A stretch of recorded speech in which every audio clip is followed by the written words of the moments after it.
Warahay! Kumusta mga idol? Samahan niyo ako. I-share ko sa inyo yung procedure ng paggawa ng ating tinatawag na pineapple bread.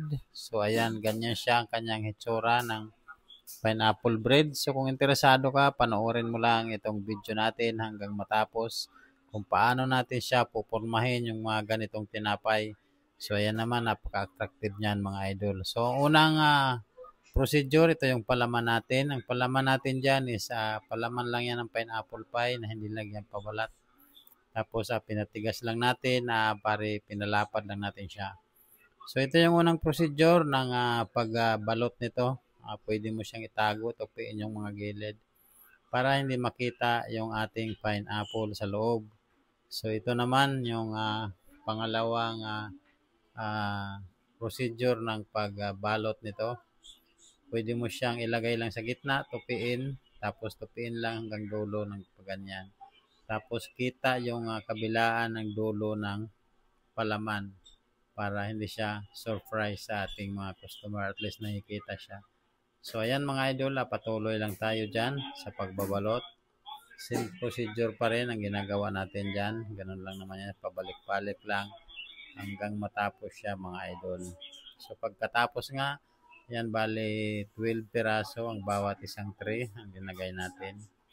So ito na, bali nakagawa ko dito ng apat na tray, bali 48 pieces lang yan.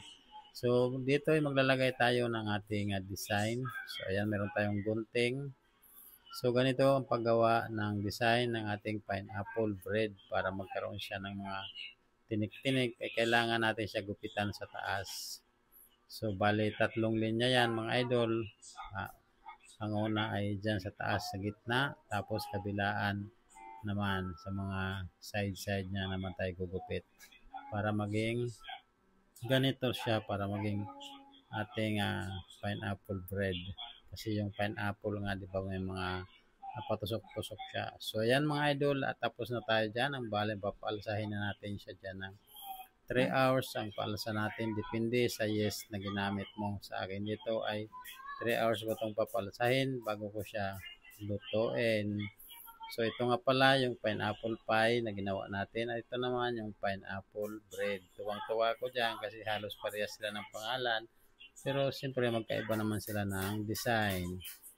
So ayan mga idol, pagkalipas nga ng 3 hours, so bali alsa na siya, lulutuin na natin siya. At ito na ang finished product mga idol. So hanggang dito na lang mga idol, amping kanunay, warahay, bye-bye.